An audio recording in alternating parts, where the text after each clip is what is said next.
It was as a result of looking at paintings like this that I first became interested in Eastern philosophy. That was many years ago, when I was a boy, only about 14 years old. And the thing that grasped me and excited me about this vision of the world was the astonishing sympathy and feeling for the world of nature. Think, for example, of a painting like this, which is called Mountain After Rain. A painting by the Chinese artist Gao Kokung, showing the mist and clouds drifting away after a wet night of pouring rain. And it's fascinating for us to think that pictures of this kind are not what we would call just landscape paintings. They are also icons. That is to say, they are a religious and philosophical kind of painting. We are used, of course, in thinking of iconographic or religious paintings, of thinking of pictures of human figures, of angels and saints and divine beings. But when the mind of the Chinese expresses its religious feeling, it expresses it in the objects of nature. And their feeling for nature is in one very important respect strangely different from ours. And that is as a result of the sensation that the human being is not someone who stands apart from nature and looks at it from an entirely outside position. But the human being has himself the feeling of belonging right in nature. And this is very startlingly illustrated. If you look at another painting, this one by the great Sung Dynasty painter Ma Yuan, called Poet Drinking by Moonlight. You would think it was just a landscape painting and puzzle, find the poet. But if you look very closely in the bottom part of the painting, you will see him right there, drinking a cup of wine, sitting at a table with his boy attendant beside him. I suppose that's the equivalent of what would be a graduate student or a professor of English literature in these days.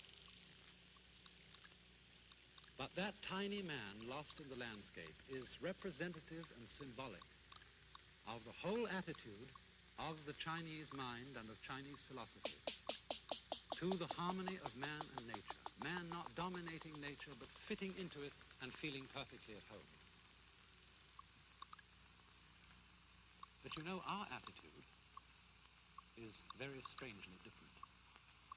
And we constantly use a phrase which in the ears of Chinese people sounds very peculiar indeed. We speak constantly of the conquest of nature, the conquest of space, the conquest of mountains like Everest. And they would say to us, well, what's the matter with you? Why must you be in such a fight all the time with your environment? Aren't you grateful to the mountain that it itself lifted you up when you got to the top of it? Aren't you grateful to space that it opens itself out for you so that you can travel through it? Why do you think all the time of getting into a fight with it? But that is indeed, isn't it, our dominant feeling.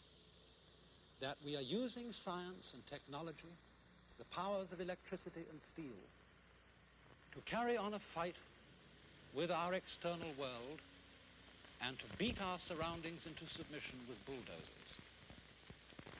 And it's also the same with our attitude to our own nature, because we've been brought up in a religio-philosophical tradition which has taught us to a great extent to mistrust ourselves. That is to say, it has taught us as reasoning and willing beings to mistrust our animal and instinctual nature. We have inherited a doctrine of original sin, which tells us not to be too friendly, to be very cautious with our own human nature. And this is something which is all very well, for we have indeed achieved marvelous things by technological interference with and alteration of nature. But if this thing is carried beyond a certain point, it gets us into very serious trouble indeed, as a result of what I would call the law of diminishing returns. Now, it's something like this, to illustrate it in a very simple way. Supposing you start mistrusting your own senses. Supposing you're the sort of person who, when you go out for a walk in the morning, you're going down to the market and you wonder, did I turn off the gas stove? And you've only gone a few paces from your house and you think you must go back and take a look in the kitchen and see if you really did turn it off. So back you go and you open the back door and look in the kitchen. Yes, you did turn it off. You close the back door and off you go again. And then a few paces out you think, I wonder if I really saw correctly. Did I look carefully enough? And if at that point you break down and go back again, the more careful you're going to be, you're never going to get out shopping. You're going to be tied in a bind. And although you may say, well, that's only the sort of thing a very stupid person indeed would do, as a matter of fact, this is what our culture is beginning to carry on in very big dimensions. For example, we are privileged in the United States to enjoy freedom in a way that many other peoples in the world don't have it. Yet at the same time, we're very anxious to be sure that our freedom won't be abused. And we keep saying when somebody does something that is an abuse of freedom, there ought to be a law against it. And so hundreds and thousands of laws are put into effect to prevent people from abusing their freedom. And so much legislation involves the most complicated processes of record keeping. As, for example, the records you have to send in every April to be sure you didn't cheat on your financial affairs.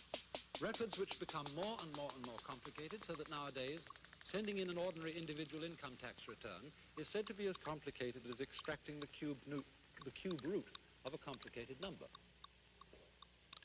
And the net result of our anxiety to write down just exactly and to the last hair, so that some shyster lawyer won't find a loophole, exactly and to the last hair what we may and may not do, the net result of this is it's becoming increasingly difficult to do anything at all. In other words, if you want to start a business enterprise, if you want to create, say, a non-profit society, you have to hire lawyers, you have to have whole staffs of secretaries to attend to the bookkeeping, the records, the returns that must be made to the government. And some of our great universities even have vice presidents in charge of relations with the government. The same thing comes out, for example, also in our animosity to nature in the sense of wanting to obliterate distance. We want to go faster and faster everywhere we go, and so annihilate the span of the earth between ourselves and the place we want to reach. But what is the ultimate result of this? Just think of it. If you're getting faster and faster from point to point, and obliterating the distance between points, two things happen. In the first place, all points that are set next to each other by, say, jet propulsion, tend to become the same point. In other words, the faster you can get from Los Angeles to Hawaii, the more Hawaii becomes exactly like Los Angeles. And therefore, tourists keep asking, well, has it been spoiled yet? And by that they mean, is it just exactly like home? And furthermore, if we begin to think about our goals in life as destinations, as points to which we must get, it begins to cut out all that makes the point worth having. It's like saying, well, instead of giving you a full banana to eat, I will give you the two precise ends of the banana. And that would not be, in any sense, a satisfactory meal.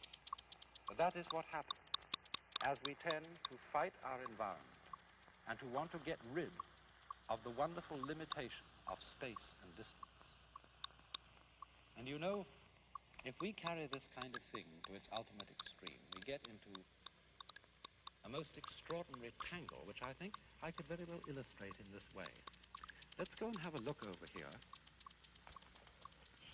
at a sentence which has been written on the board. That is a sentence which is behaving like we are behaving in our mistrust of nature. That is a sentence which fundamentally does not trust itself. And it says of itself, this statement is false. Now, what do you see funny about that? This sentence behaves in an extremely peculiar way. Because if it is true, then it is not true. And if it's not true, then that's what it says. That it isn't true, so it's true. So that if this statement is true, it is false. And if it is false, it is true. And so on and so on. In other words, the meaning of the sentence is oscillating. It's shaking from true to false, like an electric bell vibrating. And in other words, you might say that this particular sentence is suffering from anxiety. For anxiety is the condition that comes upon us when we fundamentally mistrust ourselves, when we mistrust our own nature, and are trying to keep such a tight grip on it that we start to tremble, as one's hand starts to tremble if you become extremely anxious to hold it still. Now, Chinese thinking, of which there are really two main currents, the Taoist current and the Confucian. Taoist, that's spelled Taoist, and Confucian. And both of these main currents of Chinese thought agree on one fundamental principle, and that is that the natural world in which we live and human nature itself must basically be trusted. They would say of a person who can't trust his own nature, well, if you can't trust your own nature, how can you trust your very mistrusting of it? How do you know that that's not wrong, too? And so if you don't trust your own nature, you are as fundamentally balled up as anyone can get. Now, it's interesting to look at the fundamental Chinese word, which we translate as nature, because it has a rather different meaning from the word that we use. In Chinese, nature is written like this. You know that Chinese characters are fundamentally pictures. And this first one is the picture that used to be a face. And so it means oneself, or of itself. And the second character, I don't know what this was originally. It's become now a very abstract figure.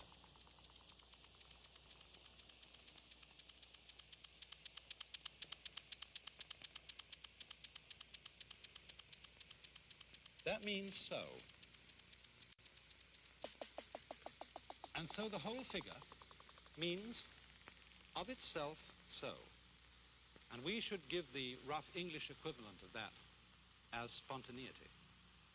That which happens of itself, just in the same way, for example, that your hair is growing by itself, your heart is beating by itself, so that if you feel your pulse, you get this funny sensation of movement going on inside your body, and you think, I'm not doing that. That's something queer going on inside me over which I have no control. But when you come to think of it, what is more fundamental? What is more central to you? What is more the very middle of yourself than your own heart? And so this idea of nature, that which happens of itself so, is a process which is fundamentally not under our control, which is happening all on its own, just as our breathing is happening all on its own, and just as our heart beating is happening all on its own. And the fundamental thought of Taoist philosophy is that this self-so process has to be trusted. If you turn now to Confucian ideas, we will find another word that represents the basis of human nature.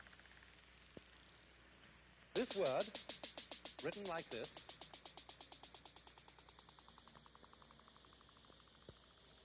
has a funny pronunciation. Although when we Romanize this word in English, we spell it J-E-N, it's pronounced Ren. Sort of like rolling an R, or rather saying R but not rolling it.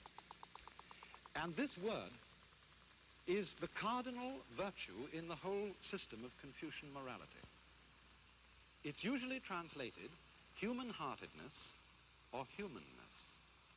But when Confucius was asked to give a precise definition of it, he refused. He said, you have to feel the meaning of this virtue. You must never put it into words. And the wisdom of his attitude about not defining young is simply this, that a human being is always greater than anything he can say about himself and anything he can think about himself.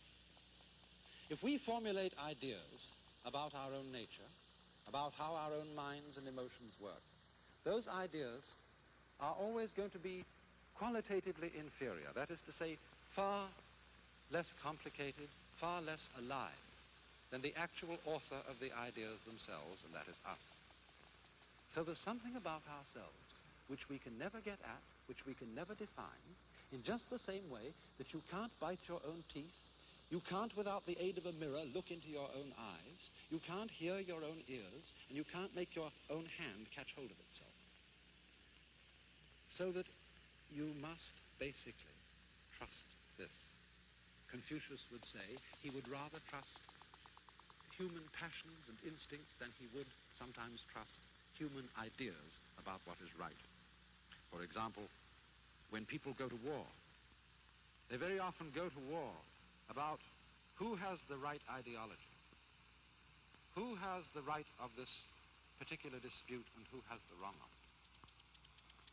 And because there can be no agreement, no compromise between principles of right and wrong, ideological wars generally tend to be vastly destructive.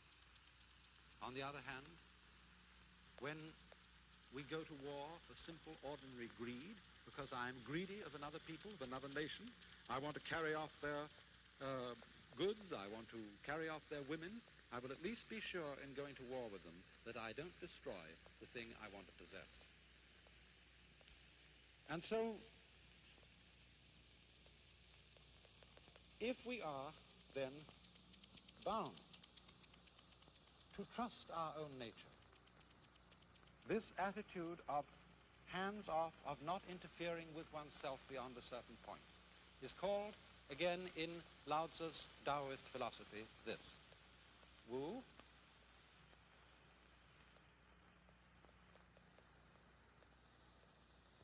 Wei.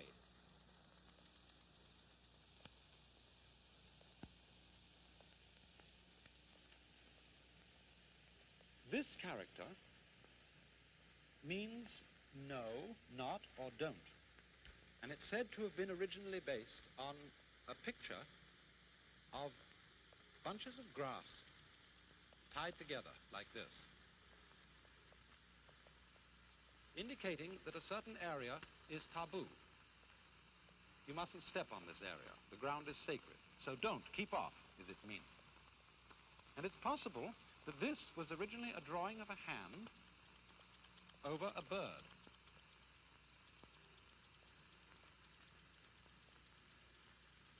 Like this. So the meaning of this is grasping a bird. The whole idea is don't grasp the bird. In other words, don't clutch at what is living. If, for instance, you, like sometimes little children, pick up a kitten, and they're so eager to hold the kitten that they squeeze it tightly, and the kitty says, meow, meow, and scratches the child all over the place. It's because he is loving it, he is grasping it too tightly. And so in the same way, we have to allow all living things to let go and manage themselves. Look, supposing if in drawing I wanted to be absolutely certain that my hand didn't go away from a line, and I began to get anxious. Is it going to go straight? And so let's bring in this hand to hold on to it. Let's send this one straight. But now how can I be sure my left hand's going to stay still? Maybe the right one will have to catch hold of it. And then we're in a total mess.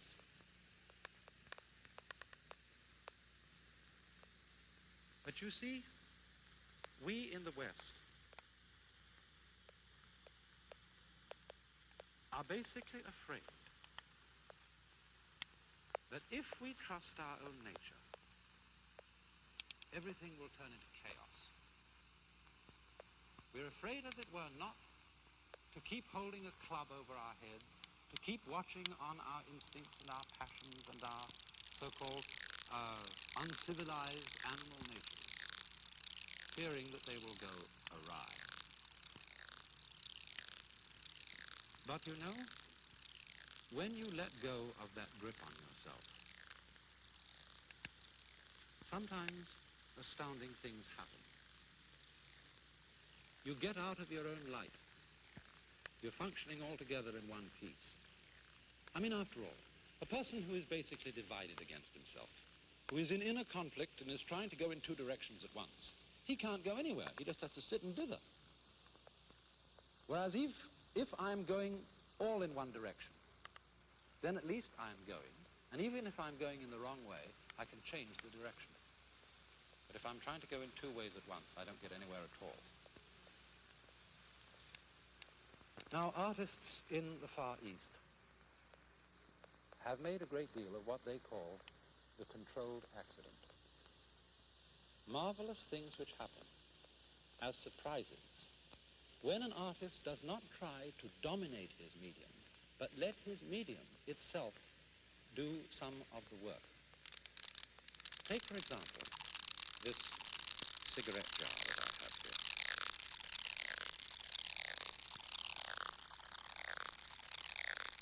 You see the glaze has just been slopped on it with a swift motion of the wrist. And do you notice, as I turn it, that there are all sorts of little flecks of white inside the black outline there. And little flecks of black, like right here, outside the main band of black. It's incidental things like this which to the Chinese and Japanese mind, and increasingly to our own way of thinking, make the real beauty of things. For instance, consider a shell like this. Here is an object which any one of you would pick up on the beach if you saw it. And yet, what does it represent? If you saw a painting with markings on like that, you might say, well, that's not what I call a painting. It doesn't look like anything. And yet, as I say, none of you would hesitate to pick that up and treasure it if you found it. For it, too, like the jar, is a sort of controlled accident. And it is the art of trusting the medium to express itself along with your own contribution to it as an artist. When this harmonious relationship of man and nature is brought into play, we get marvelous little objects of this kind. And so in the same way, if we can learn to trust our own nature, we will, I think, be profoundly surprised that things don't go out of control at all, but on the contrary, suddenly come back into control. Take, for example, a very familiar instance. Supposing you're learning to ride a bicycle. Some of you will have known that when you started out this rather difficult art, you found yourself immediately falling over, and your first instinct was to turn the wheel right opposite the direction in which you were falling. And in this way, you collapsed totally on the ground. It seemed to be common sense to turn away from the direction in which you were falling, and yet the thing you have to learn to do is to turn the wheel in the direction in which you are falling. And in this way, you suddenly come up straight again, and you're in control. You expected to fall. You went with the fall, and you came to yourself again. In precisely the same way. When we go with our own nature, our own inner feelings, we come into control of them. We don't lose control. If we fight them, we get in that state of balled-upness, of anxiety, of dither, which makes us incapable of doing anything at all. An anxiety and a dither which is comparable to the whole problem of maintaining freedom in a world like ours. The problem that we are in danger of losing our freedom through being over-anxious to preserve it. Or think of another illustration. Those of you who live in the East and the Middle West are familiar every winter with the problems of icy roads. But any good driver knows that when you skid on an icy road, you have to turn in the direction of your skid and not against your skid. That again brings you into control. To fight the trend of things, to fight what the Chinese call the Tao, the T-A-O, the way of nature, is to come into conflict with nature so that you can't do anything at all. Or another common example. Everybody who ever used a sailing boat knows that if you are going to move, you've got to keep the wind in your sails. Even if you want to go against the wind, you would never dream of turning the boat directly into the path of the wind. So you always have in some way to keep the wind behind you. But when you want to go against the wind, you don't fight the wind, you use the wind. You, in other words, tack against it at an angle so that it blows you into itself. And this is the fundamental principle of Chinese philosophy, which underlies that startling manifestation of it in Japanese wrestling called judo, where you overcome the enemy not by opposing him, but by using his own strength to bring about his downfall. For this is the philosophy of bend and survive, of the strength of weakness, as the willow trees under snow go supple and drop the snow, but the pine with its tough branch piles up the snow and cracks.